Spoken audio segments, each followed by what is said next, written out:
शहर उत्तर विधानसभा मतदारसंघामध्ये आणि शहर मध्य विधानसभा मतदारसंघामध्ये असलेला मतदारसंघ म्हणजे प्रभाग क्रमांक 10. प्रभाग क्रमांक 10मधून प्रथमेश कोटे हे इच्छुक उमेदवारी अर्ज दाखल केले आहे. अनेक दिवस असा कयास होता, राजकीय वर्तुळात चर्चा होती की प्रथमेश कोटे हे उमेदवारी अर्ज दाखल करणार. हा निर्णय घ्यायला उशीर झाला का तुम्ही निर्णयच उशीर घेणार होता?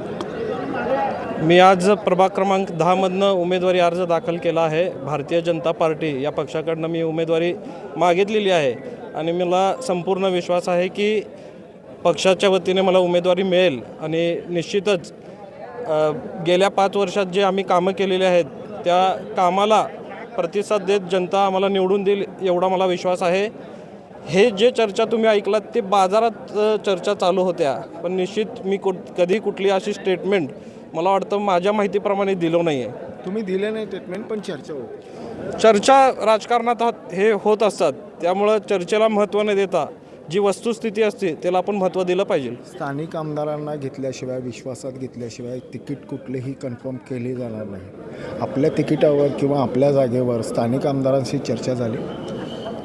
पक्षातले वरिष्ठ सगळ्यांनी एकमत होऊन मला ही उमेदवारी दिलेली आहे, त्यामुळं पक्ष निश्चितच माझ्या पाठीमागे ठामपणे उभा आहे. प्रभाग कसा असेल, पॅनल कसा असेल, पक्ष ठरवेल ते पॅनल असणार आहे. पक्षाने कोणालाही उमेदवारी देऊ द्या, अतिशय प्रामाणिकपणे पक्षाचं काम आम्ही करणार आहोत. दादा, एकूणच राजकारणामध्ये आज बघितल्यानंतर भाजपाला खूप मोठी मागणी किंवा खूप मोठी पसंती आहे. भाजपा एवढा मोठा झाला की एवढा असलेला भाजपा आज मोठा, ही सूज आहे का खरंच कार्यकर्त्यांनी वाढलेले एक संघटनात्मक पक्ष आहे? देशाचे पंतप्रधान आदरणीय नरेंद्रजी मोदी साहेब यांच्या नेतृत्वावरती विश्वास ठेवून मला वाटतं देशातली सगळेच राज्य भाजपमय होताना आपल्याला पाहायला मिळत आहेत. आणि महाराष्ट्राचे ऊर्जावान मुख्यमंत्री सन्माननीय देवेंद्रजी फडणवीस साहेब यांच्या नेतृत्वावरती विश्वास ठेवून आम्ही सर्वजण भाजपमध्ये गेलो आहे.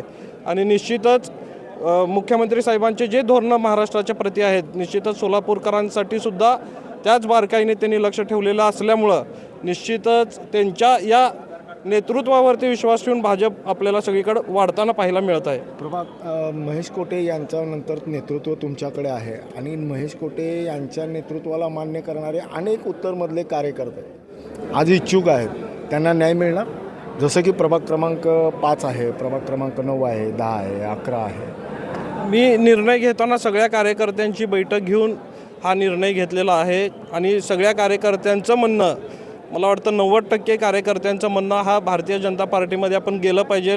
सन्माननीय गेलं पाहिजे ही गोष्ट इथंपर्यंत ठीक आहे, पण त्यांना कार्यकर्त्यांचं पुनर्वसन होणं, कार्यकर्ते ज्या उमेदीनं ज्या ताकदीनं महेश अण्णाच्या मागे होते. आत्ताची परिस्थिती जर आपण सोलापूरची पाहिली तर भारतीय जनता पार्टी 70च्या वर हा आकडा निश्चितपणाने गाठणार आहे. आणि भारतीय जनता पार्टी सत्तेत आल्यानंतर सगळ्या कार्यकर्त्यांचा सन्मान करून योग्य ते न्याय देण्याचं काम आम्ही सर्वजण मिळून करूया. मला वाटतं 4च कॉप्ट येतात, ते टोटल 5 येत असतात, पण त्याच्यात आता भारतीय जनता पार्टीला किती मिळणार हे आपल्याला येणाऱ्या वेळेत समजेल. अण्णा, मी पुन्हा तोच प्रश्न दादा मी पुन्हा तोच प्रश्न विचारतो. अण्णाच्या नेतृत्वाखाली असलेल्या कार्यकर्त्याचं पुनर्वसन, युवराजला मी अनेक वेळा हा प्रश्न नाही मी म्हणलो आहे ना तुम्हाला की भारतीय जनता पार्टी सत्तेत 100% येणार आहे आणि थम्पिंग मेजॉरिटीने येणार आहे. त्यामुळे सत्तेत आल्यानंतर सर्व कार्यकर्त्यांचा सन्मान राखला जाईल, योग्य पद्धतीने त्यांचा. बिजू प्रधाने युवराज सर्वदेला न्याय मिळेल का? पक्ष ठरवेल. पक्षात तुमच्याकडे बघून आले, मुख्यमंत्री देवेंद्रजी फडणवीस साहेबांकडे बघून आम्ही सर्वजण गेलेलो आहेत, त्यामुळे आम्हाला त्यांच्यावरती विश्वास आहे. निश्चितपणाने ते आम्हाला न्याय देतील. मुख्यमंत्री हे मुंबईमध्ये सोलापूरचा निर्णय आम्ही त्यांच्याकडे बघून गेलेलं आहे. पालकमंत्री जयकुमार भाऊ गोरे यांच्याकडे बघून गेलेलं आहे. सोलापूर शहर मध्यचे आमदार देवेंद्रदादा कोटे असतील, शहर उत्तरचे आमदार विजय मालक देशमुख असतील, सुभाष बापू देशमुख शहर दक्षिणचे आमदार, ह्या सगळ्यांचं नेतृत्व मान्य करून आम्ही या पक्षात आलेलो आहे. त्यामुळं निश्चितच पक्षश्रेष्ठी जो काही निर्णय घेतील तो आम्हाला मान्य असणार आहे.